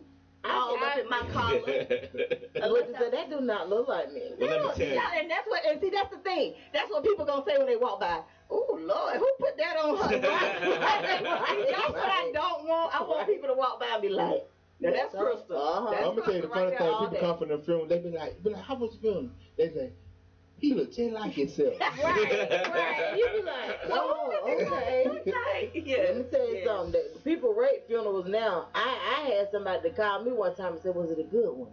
Was it a good one? I said, didn't nobody fall out? Oh, that wasn't no good. That wasn't no good. Did the fight work out? Yeah, like, did anybody get the fight? No, that wasn't no good. That ain't no good. I be like, oh, okay, so the good ones is what kind? They got to fall out and they got to fight out. They got to fall out. I want to go with you. Somebody try to put them okay. No. You know what? I'm gonna tell you something. I think when people do all of that and act like that, it's a lot of guilt. And a lot of times they could have done things for the person that died or something, and they just didn't. Yeah. Even if it was convenient for them, they just didn't. Right. And it's like, now this is so final. Like, I don't know. I guess, and then they'll kind of make everybody act a little bit different. And some people like to be the center of attention. That's true too. Some people like to be the center of attention, so if they can get out there and hoop and holler and wherever they can get it. So let me ask you this real quick. So are you still friends with anybody from our Carly Heights days? Girl, yes. Deshante Jones. How did I know you gonna say that? Me and Deshante was best friends since 2nd grade, but we're not best friends now. But we still. Yeah, Felipe, you see Felipe. Yeah. I mean, and social media helps that out. Okay. Like I will say, Facebook, helps us out or whatever. I could say, what about? I think that's a Georgia thing. All y'all niggas know everybody from elementary school and high school and. You always say that. It's got to be a Georgia thing. Somebody knows. Everybody, but you know what? I think that is an Atlanta thing because one of my clients said none of them niggas I knew was that great. I don't understand. I don't understand this high school homecoming y'all have. Yeah, I wouldn't know who the hell they was. Hell no. Let me tell you something. You might be creeping on high school. I might can tell you a couple of people in high school, but elementary school, hell no. Really? I mean, somebody walked to me in the store right now at elementary school, be like, "What's up, Lee? Remember me from earlier?" I was like, "Nope." And you know what? and it's truly an APS thing. You know what? I can believe it's an APS thing because my husband like, y'all in that maze thing is dead serious. He went to Banneker. Y'all in that maze thing is dead serious. I said we love to hate them. Yeah. Like, we got a love-hate relationship. Yeah. But did y'all have to go to school in the same neighborhood y'all lived in? Yeah. See, that's the issue. See, in Chicago, we didn't have to. We could go to school anywhere we wanted to in Chicago. It was up to us to get there. We could too, but it was more like a magnet program. Yeah. But because really, we didn't live in Dub District. Yeah, we did. And when we moved closer to Dub, but we was in Mays District. Yeah, even. And before then, we stayed in Hartford District. Yeah. And there's a lot of people that way in Ravenswood, East Point. Yeah. Well, when you go to a school of, I guess, school of excellence. It's a difference because everybody seriously because everybody wants their child to be there for more reasons than one. We had very good teachers, but our leadership was it started here. Like it was all the way to like a 10, and parents embraced that because believe it or not, we had a lot of single parent homes then too. Yeah, mine was one. That's how we lived. Seriously, we didn't live by Kylie Heights. You know why we ended up in Kylie Heights? Because our dad wanted us to go to Dub. Yeah. And Kylie Heights went to Dub, so he was like, right. Let's start here. So I'm gonna put them in Kylie Heights. Okay. So if they go to elementary school, they're going our leaders were more than just leaders. Like a lot of them were our fathers. A lot of them were people that we went to for advice. Like, when did Hill leave Dub? In 90. It was after I left. It was after I left too. And I graduated in 96. So maybe 90? So from 68 all the way to 90 something, we only had two different principals. Yeah. So that's like quality. That like shows you Dr. Butts and Dr. Hill. That's what we were used to. Like, and you just respected them for their name in itself. Now, like I think from 2000 to now, Douglas has had about 72 principals. Yeah, like seriously. At least. Caught up in sex scandals and all kind of stuff. And it's like, what the? But I'm gonna tell you something. You know, like how Eastside High was. What's the name of that movie? Joe Clark. Lean on Me. Lean on Me. Like how Lean on Me was. How people could come to him. And once they really found out who he was and that he wasn't there to do nothing but enhance their lives and things of that nature, once people actually grasped that, then that movie became something that was relatable. Yeah. Because that's how a lot of people were with, believe it or not, the principals, the teachers. Like, there were a lot of people that went through some things that they had to go to the school and kind of discuss and let people know, this is what's going on. And a lot of times we never heard anything else. We never heard anything about it as being students. And, that's kind of a difference now. Now you tell one person at the school and everybody in the school know what your issue is. So now here you go, got to change to another school or drop out, or like it's just a huge difference now. It's too many teachers sleeping with the students. Oh, of course. I mean, that's been going on since the day. It's just social media area now, so you hear about it. Yeah, it's just people are talking about it now. Because way back in look at Lee. What'd you say, Lee? Ain't nan teacher ever tried to see me. If I knew a few, I would have been. I would have been a willing victim. So look, Miss Pam. He don't care. This one, Miss Pam. So look, Eric, I know you want to say something about tipping. We just want to talk about two more things before we actually go off air. What did you want to say about tipping? Do you remember? Yeah. I mean, I have a theory about tipping because I've been in the industry for like a year and a half of service that tipping, and I realized it's based on race. Like it shouldn't be, but race plays a big part in tipping. Really? Who tips the best? White women. White women. Really? White men don't. Some white men, tip. Now I'm gonna tell you who don't tip. Black men. Black women. Black women. Black women don't tip. Young black. Now older black women will tip. Like older, a certain age. Young black women, you ain't finna get nothing. I don't care. You can tote that bag, be nice. Hey, how you doing? Yeah. Oh my God. You know what though? You know what I think? I think like even having. I think y'all should do one day because we talked about this. Is when you don't know, you don't do. Exactly. Like people do not know when you sleep in a hotel that you leave a tip for the lady who clean. Like people don't know that.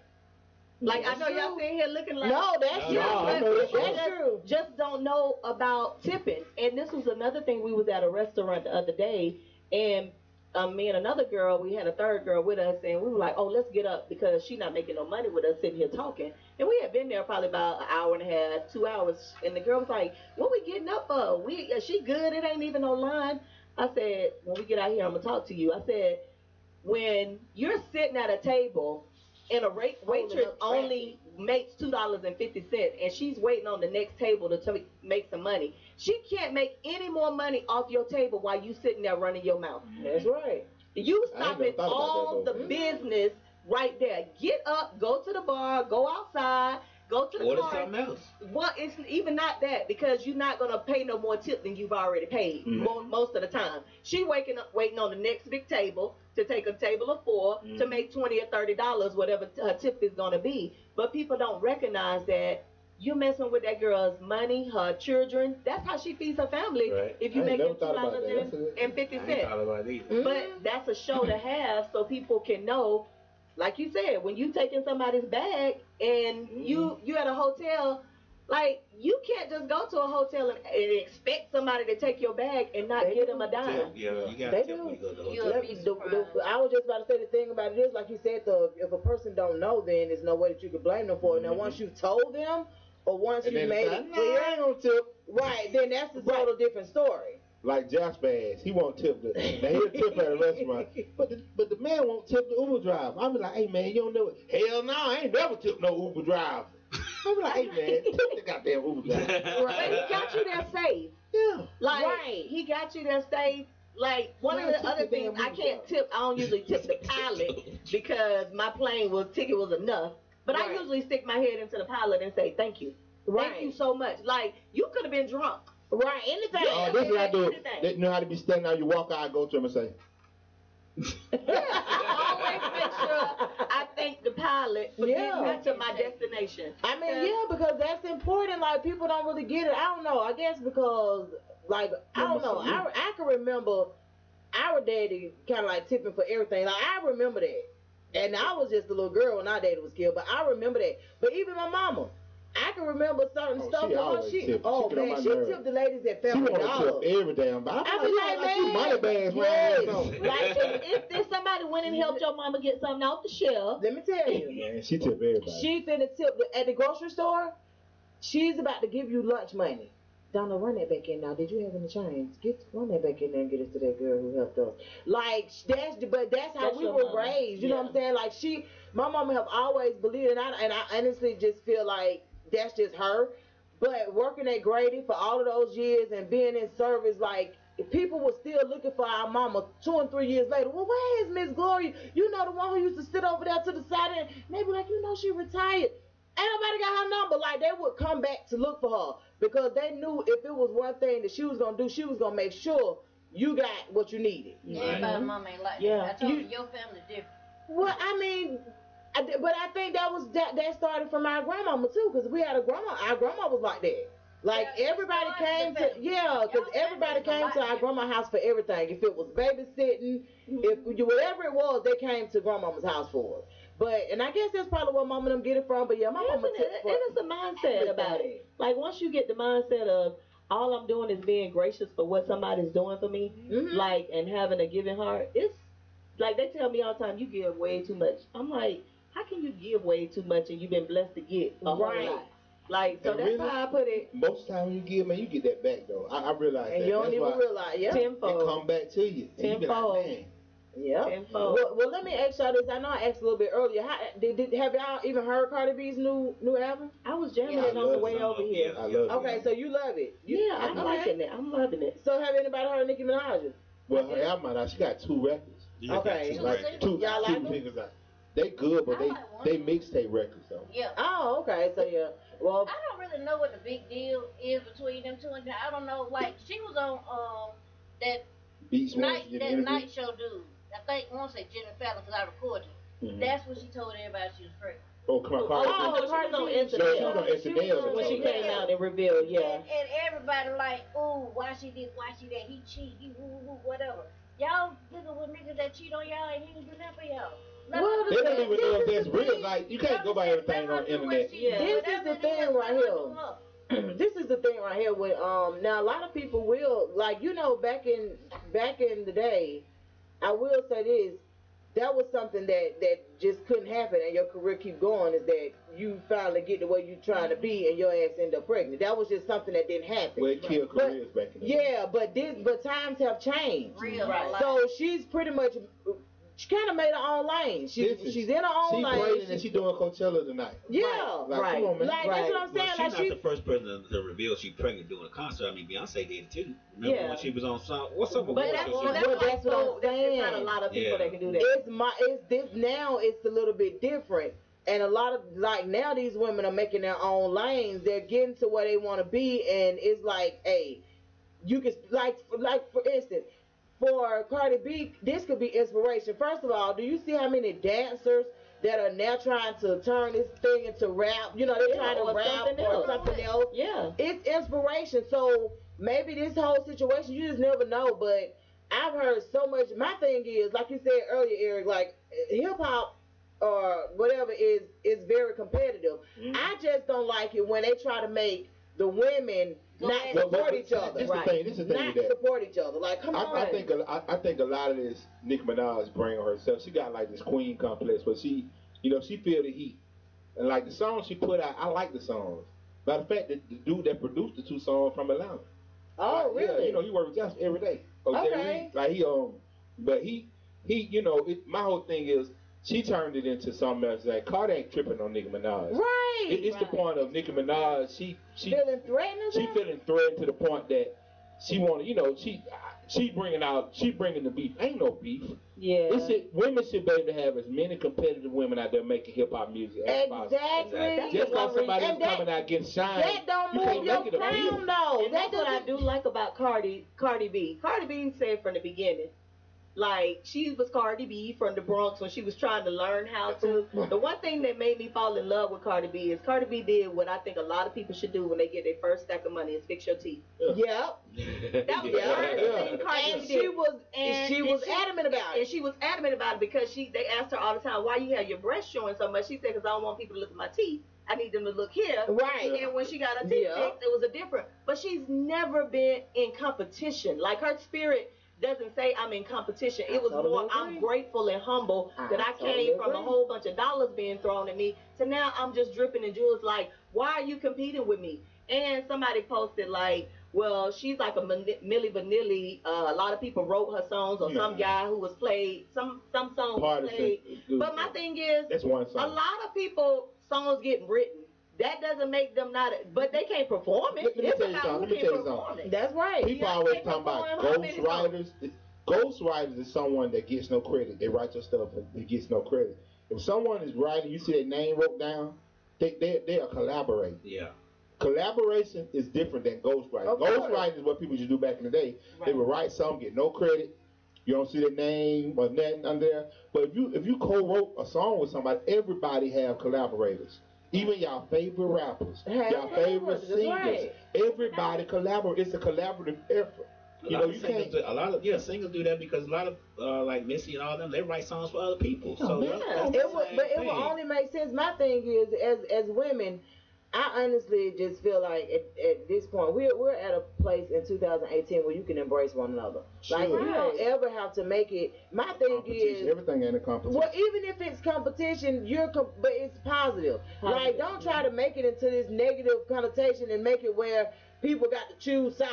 Yes, we want to choose. See, that's the part I don't like. But now you got to you team Barbie or you team Barty. Are you Barty or Barbie? Like, like I don't really like that. Yeah, exactly. That's just like when Lil' Kim and Foxy Brown were out at the same time. Mm-hmm. Like, but it was a lot of them out. Eve, Lil' Kim, Foxy Brown, Missy. But we never had to jump from 10 to 10. We could embrace all of them and still be looked at the same. Right. That's the only thing I'm saying. Nicki Minaj. Yeah, I don't like that, and I think I'm gonna tell you this. I think she will lose a lot of respect from a lot of people just by having that attitude. Like you can't like me and like Cardi.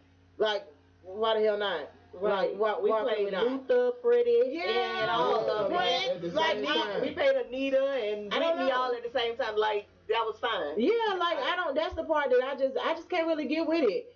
I don't know. I just can't respect that whole idea of thinking that you're the queen and no one is trying to take your throne, whatever it is that you think you're sitting on top of.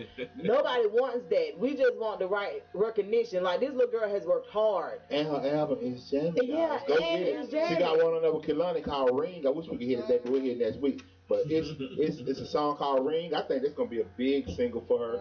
She got songs on there. The I Do with SZA. She got it's a lot of good records. Yeah, a lot of collabs. Like she that's got what I'm saying. 7 singles, songs they can put out for singles. And SZA was a stripper too, and she doing her thing. She was too. Now, Eric. Mm-hmm. Yeah. What do you think about this situation, honey? They done started this nuclear war here now. Oh, so we're serious? Man, let me tell you something. Donald Trump, man, I'm just a countdown for when we can get his ass up out of there. You know, I don't want him to get impeached. I don't want none of that to happen. I just want him gone, man, because really he's not good for anybody. And if you look at his tweets from 2013, we talked about Obama getting involved with a serious situation. He had a big problem with it. Now you come in and do the same thing. You do the same thing. No, but you know he still blame. You know that was the first thing he said. Is the reason it's still Obama's fault. Right. He's gonna blame Obama for everything. But they know how to do that.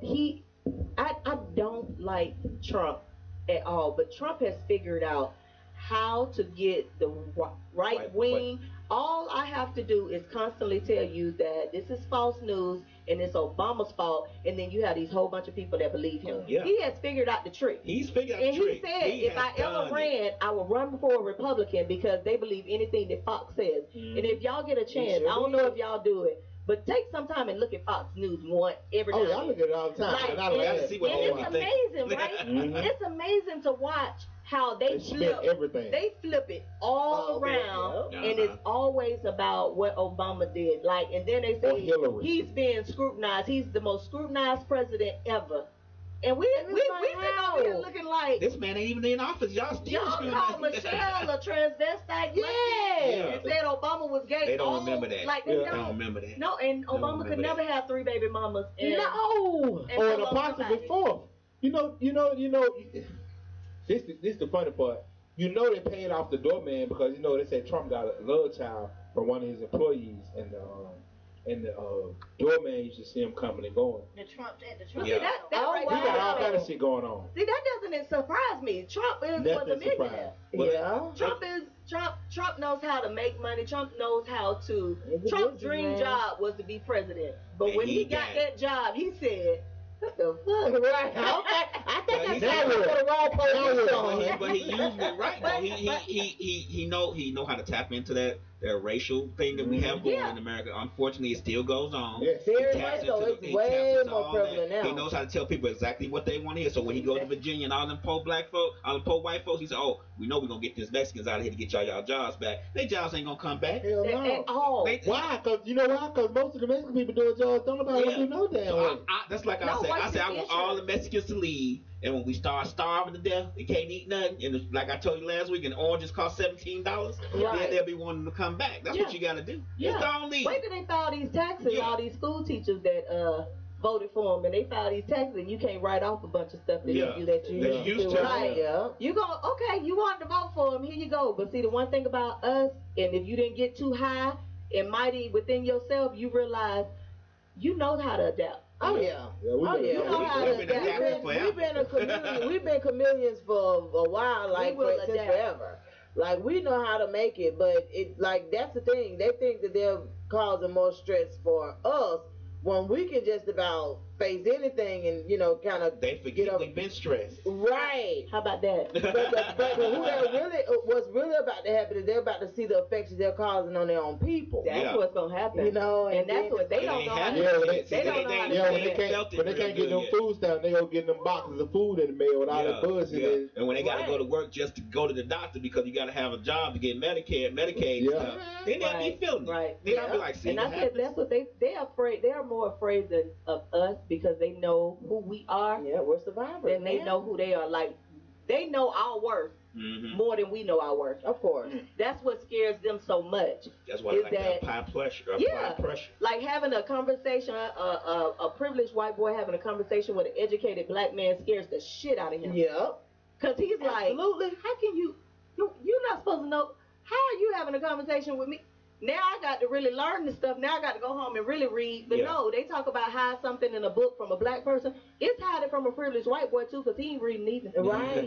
Don't read shit. Yeah. He get all his information from Fox News. Fox News and Twitter. I can honestly, I agree with you wholeheartedly on that. At my job, it's only one educated black boy there, right? What? Yeah, he works in, like, he's the only male in our department. But he's educated, well spoken, and the one thing that I like about him is you hardly ever hear him say, "No, I'm not doing that." He just don't do it. That's it. That's what I do. He's really smart. Like, you know how you have people at the job want to raise hell. I ain't doing that shit. Yeah. Like you never hear him say that. Like he'll just be like, "Oh, okay, that's what you guys do." Okay. And I'm just not doing it. And he just don't do it. And it's respected because guess what? He didn't raise hell about it. He didn't say nothing. He said, okay. And no, he didn't do it. But he wasn't rebellious. Right. But you can tell the way that a lot of the white guys, like a lot of them are, of course, plumbers and electricians and HVAC technicians, things like that. But you could tell their conversations with him, and they just like freeze up and hell, you know that, stuff like that. Like he don't boast about being educated or anything like that. We know because of course we're in the same building with him and we're talking to him about different stuff. But when they talk to him, he is almost like they're looking at a damn alien. Because they in their heart, they like, yeah, he getting ready to take my job. Yeah. He can easily take my job. They have tried to talk about my daddy. But look, they have tried to transform him into, they have tried so many times to make him become a service worker. That's like he is really athletic. Like he got it going on. Like he's only 27, but he handles business well. Like he's a good dude. But they have tried to ask him to be different service workers and this, that, and the other. Like I said, he never say hell no. He just be like, okay, thank you for the opportunity. He just don't damn take it. He just be like, okay, that sounds interesting. Yeah, I know I could probably make a lot of money. Yeah, man, I don't want to do that. Like, but he won't say it. But I admire him because when they come to talk to him and say things to him like they would do a regular, just young black boy, and he comes out with all of this other stuff that, that he know, and they just looking like, look here, you're a threat. Without even knowing it. Like he was like, but why they always say this or why they always do that? Like you don't understand your worth. Yeah. You don't understand that, that really and truthfully they're looking up to you at this point because it's like a lot of them are older than him, of course. But to see him in the position that he's in, and not really, you know, because like I said, he's a good boy. He ain't worried about much. He just be chilling. Right. And for them, they coming in, shoes all dirty, clothes all shitty, and you know, and it's like, well, how you get to sit in here? And I'm, you know, and he's like, I'm no different. I'm no better than you. Like I could do that, you know, if that's something that I desire. I just don't want to do that, you know, like. But he try to make it, let them know that I'm no better than you, and that just let you know right there that his value is like he just really don't know his worth. Right. And I you know, and you can appreciate that, but I don't know. But this whole thing was Syria, and this man just kind of getting the attention of everybody with these bombs and shit. It's crazy. Non-perishable stuff. I need to go buy more ammo for the guns we got. If I can get another one, I be dead serious about this shit. I don't know what they gonna do. 4 guns might not be enough. The guns we got, we might need more.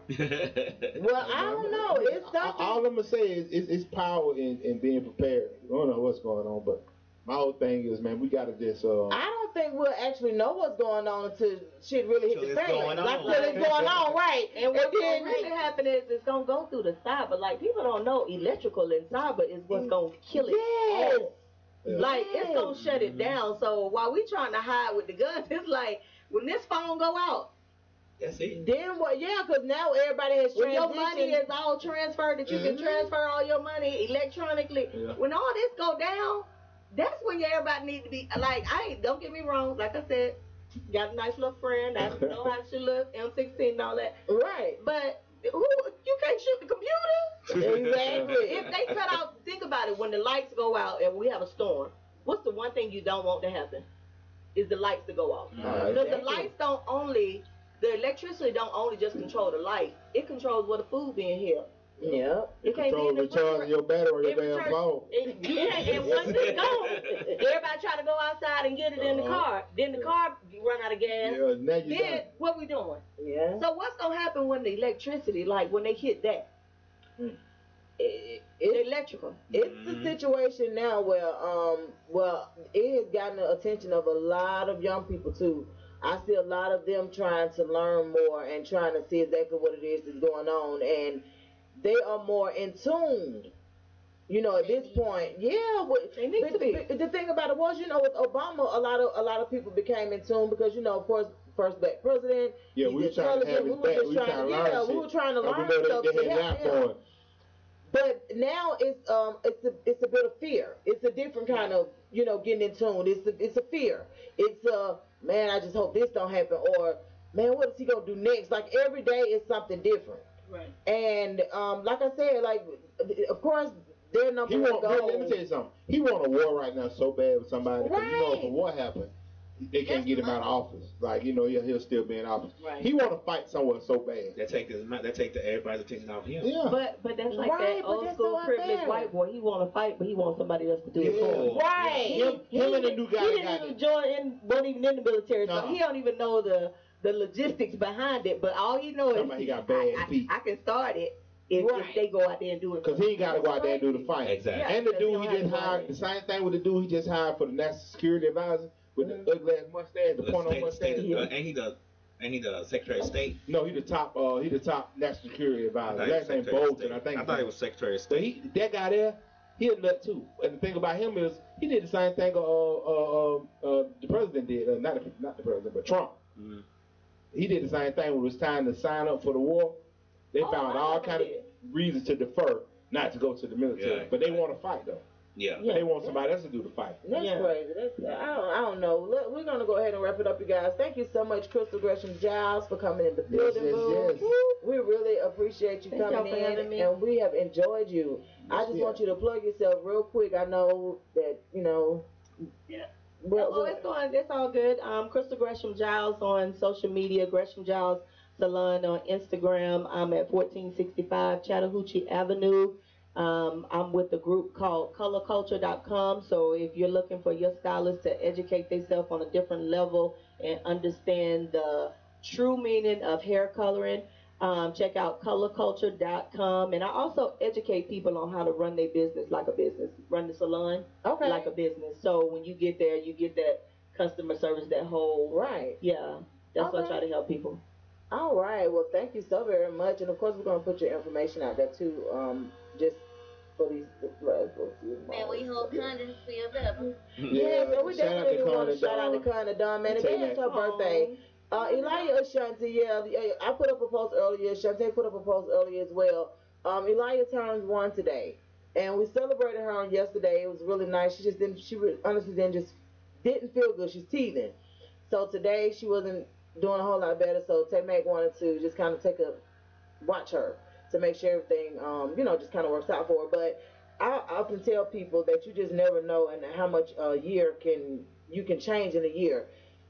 Shantae had been in the hospital like 2 weeks. No, maybe about 3 weeks before Elijah was born. And every day when I come home from work, I work in Snellville, so I would come up 78, and I had to pass the hospital in order to go. So on the days that my brother could pick up my little girl from the after school care, I would go by the hospital. And the day just so happened that she actually had Elijah was a Saturday. I was at my mom's house, and I told my mom, I said, well, I'm about to go. I said, I'm going to go and get Shantae something to eat, and, I'll be down there for a little while. Well, my mama said, well, I'm going to ride with you. And I said, okay. We get to the hospital, and hadn't even been there for an hour, and they were like, I think it's going to be best for us to go and take the baby. 26, 27 weeks pregnant. And, that's a scary situation for anybody because it usually takes 40 weeks for a baby to fully develop. Right. So, everything went on. It was just really, really crazy. And however, she ended up having Elijah, and Elijah was born at 1 pound and 15 ounces. And to see a baby come from 1 pound, 15 ounces to those 20 pounds that she weighed a day, I had never seen that in my life. Now, one of my twins was kind of a sickly baby, but she wasn't a preemie. So to see her literally grow from a hand to where she is now, yeah. And even her development, even with being able to show emotions and her personality, all of that stuff, this little girl has it down packed. And they were like, well, she'll be a few months behind. And I told Shantae, I said, don't claim that. She never did. We're more spiritual than anything. And she was just like, well, she doing this and she doing that. We would read books and look up stuff on the internet, And I was like, that don't sound behind. Like, that sound like she gonna be right on time. And when she went to take her to the doctor visit, of course, the 1 year doctor visit, she was like in the 75 percentile of most things that babies are doing at 1 year old, not at 10 months. Right. But at 1 year old. So it's been a real big journey, and I can honestly say, like I said, to see a baby come from 1 pound to where she is now, it's an amazing feeling. I'm honestly, I know it sounds crazy, but I'm honored and glad that it wasn't me that had to take, literally birth a child, but someone that was close to me was able to birth a child. Because at 40, I don't know what I would have done. Y'all would have had to catch me on 20 if they had even said anything to me about a newborn, So being able to just be around her has been a complete joy. And Tay-Mac, I know that you guys won't really celebrate today, but we have missed you today. And I hope everything works out fine. Keep us posted. Happy birthday, Connie Dunn. All right, y'all. We'll see y'all next week. Same Misfit time. Same Misfit station. Yeah.